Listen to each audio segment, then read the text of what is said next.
para bang teleserye itong buhay ni Mayor Alice Go.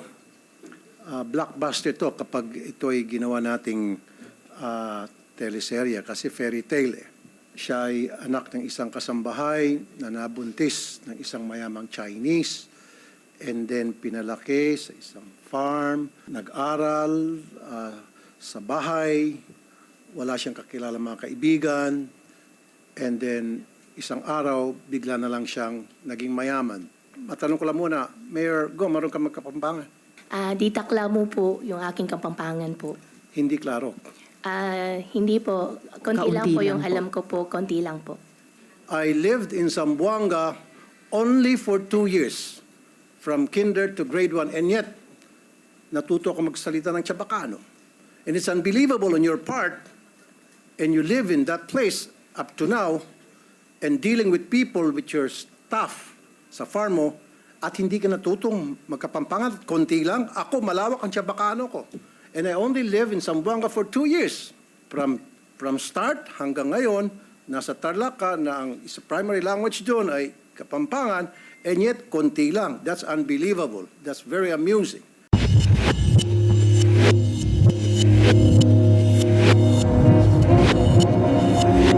Ayon po sa inyong interview, hindi ka lumaki sa nanay mo. Nung nakaraang hearing, sinabi niyo po, at verbatim ito, quote, ang nanay ko po si Amelia Leal, close quote. Sa TV interview, nung tinanong ka ano ang pangalan ng nanay mo, ang sagot niyo po, quote, nakita ko po doon sa birth certificate ko po yung pangalan po ng aking ina, close quote. Tama po ito? Ano po? Madam Chairman, opo. Okay. At nakita mo lang ang birth certificate mo noong 2005 dahil ito ang taon ng iyong birth registration, correct? Madam Chairman, unang-una po, hingi po ako ng pasensya po sa inyo nang hindi po ako nakasagot po nung nakaraan po ng hearing. Sorry po. Medyo natakot po ako nung nakaraan kasi hindi po ako sanay na marami pong tao, marami pong cameras. Pasensya na po. Opo, nung 2005 po, when I was 19 years old po, hinanap ko po yung birth certificate po sa tatay ko po kasi kukuha po ako ng mga lisensya at passports po, hiningi ko po sa kanya. Mayor Alice, I actually have a copy of your birth certificate at mayroong pangalan dito. Ang pangalan ay Amelia Leal. Ito po ba yung iyong totoong ina? Nakita ko po sa birth certificate ko po, Amelia Leal po, na sinabi po sa akin kasambahay po nila nung unang panahon po. Okay. So yung biological mother nyo ay itong si Amelia Leal na nasa birth certificate nyo at siya yung kasambahay ni na tatay mo dati. Mayor, sabi nyo po na kayo lang ang anak ng nanay at tatay nyo. Tama po ba? Your Honor, lumaki po ako sa farm. Lumaki po ako na ako po mag-isa. Yung tatay ko po, meron po siya ibang partner. Hindi ko na po alam, Your Honor. May ibang partner si tatay nyo, pero kayo lang ang anak ng tatay at nanay nyo. Your Honor, yan po ang understanding ko po. So presumably, kung may mga kapatid ka, sila'y half-siblings at iba ang nanay nila. At ang nanay nila ang legal wife ng tatay mo? Ang tatay ko po, meron pong 3 kasama. Sa 3 kasama, may mga anak si tatay nyo, so half-siblings nyo. Opo, Your Honor. Yung isa sa 3 ang legal wife ni tatay nyo. Tingin ko po, kasi hindi ko po sila kasama po lumaki. So pero ang sinasabi nyo, hindi si Amelia Leal ang legal wife ni tatay nyo. Pero siya ay nanay nyo at siya ay kasambahay ni tatay nyo dati. Yes po, Your Honor. Okay, ito pong problema ko, Mayor. I also have copies of the birth certificates of Sheila Lealgo and Siemen Lealgo. Ngayon, sa mga dokumentong ito, pare-pareho kayo ng nanay nyo ay si Amelia Leal at ang ama ninyo ay si Angelito Guo. Sa totoo, 3 po ba kayong anak ng nanay at tatay nyo? Natanong ko rin po sa tatay ko po, after po nung last Senate hearing po, tinanong ko po sa kanya kung kapatid ko po ba yung dalawa. And he said yes po. Alright, so kinonfirm ni tatay nyo na sina Ms. Sheila Leal Guo at Mr. Siemen Leal Guo ay mga kapatid nyo. Base pa rin sa mga dokumentong ito, paano po yung iniwan ka ng nanay mo nung pinanganak ka ng 1986, pero siya pa din ang nanay ng kapatid mong si Siemen na pinanganak naman nung 1988? Your Honor, hindi ko po nakita yung birth certificate po nila. Wala po akong idea po doon sa birth certificate po nila. During the last hearing, she did mention na siya po ay a love child, right? Pero alam mo ba na kasal yung father mo at saka mother mo? Naitanong ko rin po sa kanya, sabi po niya sa akin, hindi po sila kasal. Bakit nakalagay sa birth certificate na kasal? Married October 14, 1982. Angelito Go and Amelia Leal. Wala po akong idea po doon sa birth certificate ko po, na hindi po ako yung nag-prepare po nung birth certificate ko po. At least you should have asked your father na bakit ganito. Sabi mo kasambahay siya. Eh kung kasambahay siya, eh bakit kasal kayo? Bago ka pinanganak, kasal na sila. And then lumilitaw sa birth certificate, kasal din siya. Iba-iba yung date ng kasal ng father mo dito sa mother, supposedly mother mo. So parang twice kinasal yung mother mo dito kay Amelia. Hindi mo ba tinanong sa papa mo yung discrepancy? I would have asked it, especially ko, mayora ka na.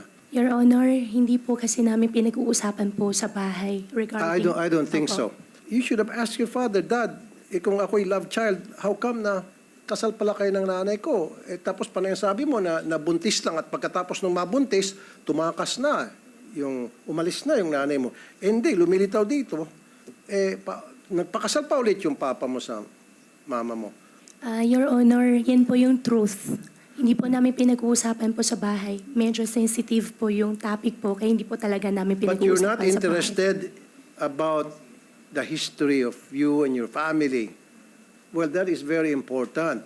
Sabi ko nga, tumatakbo ka, at nasa public office ka, diba? So, in your case, hindi niyo pinag-usapan.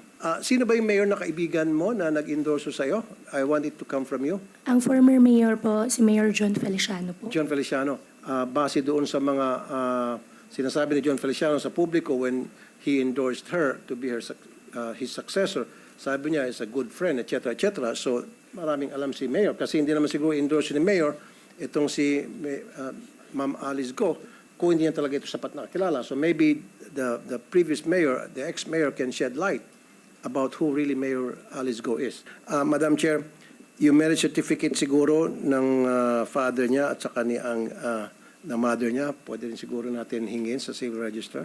Kasi sinabi rito na married married yung father niya at mother niya, maliban na lang kung kinasal sila sa China. Natanong mo ba sa papa mo saan sila kinasal? O sa China ba o sa Pilipinas? Sen. Rafi, ayoko po kasing, hindi po yan pinag-uusapan po sa bahay Okay. po namin. Sige. Gawa po na ayoko pong sisihin yung tatay Okay, ko. sige. I understand. And how I wish po na I have a perfect family. Pero at this point, Mayor Alice, so nakikita po na ito nga yung problema no? You did not prepare your birth certificate, pero di maipagkakaila na butas-butas po yung birth certificate nyo. At lumalabas po sa pagtatanong po namin, matatanong talaga, akala ko ba nawala yung nanay ninyo?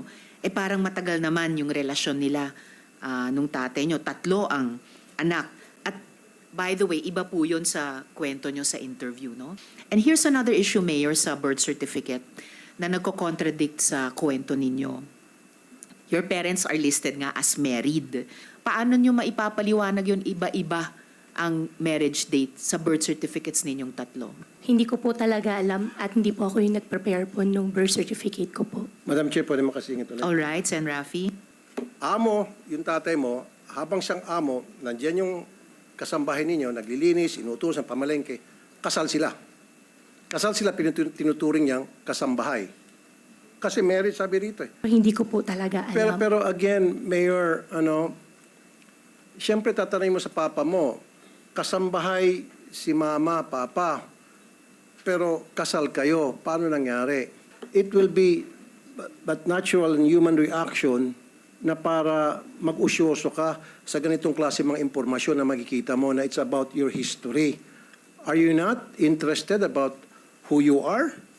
Paulit-ulit mo sinasabi sa hearing na ito, kasambahay, kasambahay, kasambahay. So parang fairy tale, pinapalabas mo na kawawa ka, na galing ka from humble beginning and nagsikap ka, yumaman ka, etc.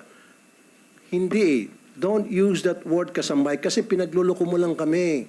Madam, nobody will believe you. You keep stating na kasambahay. Paano maging kasambahay yung nanay mo kung sila ay kasal ni papa mo? Maliban na lang kung si papa mo ay nagsisinungaling dito sa birth certificate. And what is the reason why would he lie? And then, again, sinabi ko na to for the nth time, and hindi ka interested na si papa mo nagsisinungaling? Hindi mo lang sinabi na, bakit kaya ito si papa sinungaling? Bakit kaya si papa ay magsalita? Siyempre, usyusohin mo yan. Papa, sinasabi mo, kasambahay si mama. O pero kasal pala kayo ni mama. Those things na very simple you should have asked. But you did not, right? Ayaw ko po sisihin yung tatay ko. Mahal ko po ang tatay ko. Wala po Kaya- tayong, madam, kaya hindi po- wag niyo pong ilalayo yung topic. Wala pong kaming sinisisi rito. Hindi namin sinisisi papa mo, hindi namin siya hinuhusgahan, hindi namin sinuhusgahan din yung mama mo. Ang sa amin lamang is trying to find the truth. Sana maintindihan mo, Mayor Go. Kasi ang ginagawa mo, nililihis mo kumukuha ka ng simpatiya sa publiko Kasi that's what the public really wanted to hear na yung mga sad story, mga fairy tales, mga teleserye. Gusto mong pumunta doon pero no, wag mo kami lisin doon. We know better. Okay? You cannot use that. Wag ka magpapakaawa dito po, Mayora. Alam naman namin talaga kung sino ka. Because we know, and everybody knows here, everybody listening and watching, and you know in your heart, na inconsistent ka and you're lying. You're lying through your thick. So sige, para lang tapusin na natin yung kwento dyan sa marriage certificate na yan. At ito po yung malala, Mayor. Nung pina-check ko po, wala pong record ng kasal sina Angelito Guo at Amelia Leal. At ito ang higit pang malala, walang birth record at all sina Angelito Guo at Amelia Leal. So, maitatanong talaga, hindi po kaya Angelito Guo and Amelia Leal Guo don't even exist? Ha? Itong dalawang taong ito, na according to the documentary evidence have 3 children, but according to you, Mayor, have only 1 child, apparently don't even exist. And next question, ang tatay niyo po ba ay Chinese, Filipino, o Filipino-Chinese? Final answer please ha, dahil itong lahat na tatlong sagot ay nasabi niyo na sa iba't ibang pagkakataon. Madam Chair, ang tatay ko po ay Chinese. Okay, siya ay Chinese. So, taga saan po siya sa China? Taga Fujian po. Fujian. So, tama yung lumalabas sa social media na taga Fujian sila.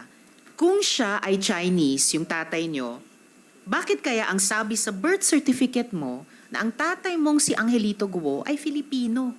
Your Honor, yung Angelito po, yan po yung Filipino name po ng tatay ko.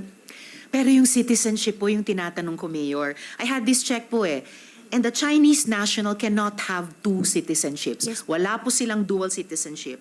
Why would you say he's a Chinese national with a Chinese passport? Pero ang nakalagay sa birth certificate mo ay Pilipino siya. So, naiintindihan mo ba kung bakit ang gulo-gulo po ng kwentong buhay nyo tungkol sa pamilya nyo? So, bakit? Your Honor, yung tatay ko po ay Chinese passport holder. At siguro po, Your Honor, maganda rin po na i-check din po natin dun sa birth certificate ko po kung ano po yung mga naka-attach po na documents po sa kanila. Ang tinatanong ko po, bakit siya ay Chinese national with a Chinese passport at dahil wala silang dual citizenship, hindi siya pwedeng simultaneously Filipino citizen, pero ang citizenship niya, pangalang Angelito Guo sa inyong birth certificate ay Filipino siya. So bakit contradictory? Kung baga yung isa ay totoo pero yung isa ay kasinungalingan. Bakit po ganyan? Your Honor, ayaw ko po magsinungaling. Ang tatay ko po ay Chinese at hindi po ako yung nag-prepare po ng birth certificate ko po. Pero nung umabot na po kayo sa age of reason, sa legal age, lalo na naging local government official pa kayo, dapat talaga naiklaro, matagal na. And Mayor, I am sorry, but even your revised story, no, yung napanood po naming lahat sa media, sa balita, parang hindi rin po totoo.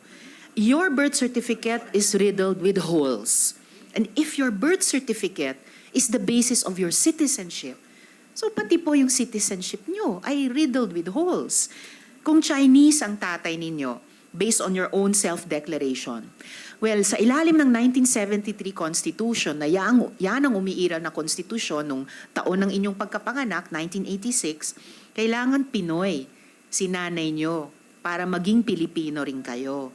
Pero itong Amelia Leal, whoever she is, kasambahay ba o nanay ninyong tatlo, is a person with no birth record. So, how can you derive citizenship from a woman whose very existence is questionable? Kung sinasabi niyong lumaki kayo, alam niyong Pilipino kayo, kailangan backed up yan ng documentation. Bilang government official, alam niyo yan. At kapag kumukontra sa isa't isa ang mga dokumento or non-existent yung mga importanteng dokumento, nagiging kaduda-duda yung sinasabi niyong mga identity at citizenship. At earlier, no, kung sinasabi niyo na hindi kayo sinungaling, kung hindi kayo ang sinungaling, ibig sabihin yung tatay niyo ang nagsinungaling. Nagsinungaling siya sa birth certificate. Ngayon, Mayor, sabi niyo, hindi niyo po kilala yung mga kapatid niyo. Actually, to be exact, sabi niyo, di kayo sigurado kung sila ay mga kamag-anak niyo. Do you still maintain this, Mayor? After po ng Senate hearing po, Your Honor, nag-confirm po ako sa tatay ko, kapatid ko daw po sila. Kapatid nyo sila. Talagang kapatid nyo sila at hindi lang po dahil sa birth certificate. Ito pong lahat ng mga kumpanya ay magkakasama kayo ni Sheila Guo at Siemen Guo. Tapos, ito naman po ang mga travel records ninyong dalawa ni Sheila Leal Guo, showing you traveled at least 3 times together. Travel buddies kayo ni Sheila Guo. At wala namang masamang mag-travel kasama ng kapatid. I would enjoy that also. Pero why would you lie about something like this? Bakit po kailangan magsinungaling sa bagay na napakadali namang pong i-check? Nakaraan po na Senate hearing, kaya po lahat na lang po naging sagot ko po is I don't know, hindi ko po alam. Dahil ayaw ko po madamay pa po ang ibang tao. Kaya lahat po na natanong niyo po sa akin, puro naging I don't know po ang sagot ko po. Dahil ayaw ko po madamay po sila at pribadong tao po yung mga ibang tao po na babanggit, ayaw ko po sila madamay po dito. Ayaw nyo silang madamay pero napakadali naman naming i-check. Kasi of public record, itong mga public documents na ito, actually lalo silang nadadamay sa inyong pag-iwas, sumagot, or pagbigay ng sagot na hindi pala totoo, kundi mga kasinungalingan.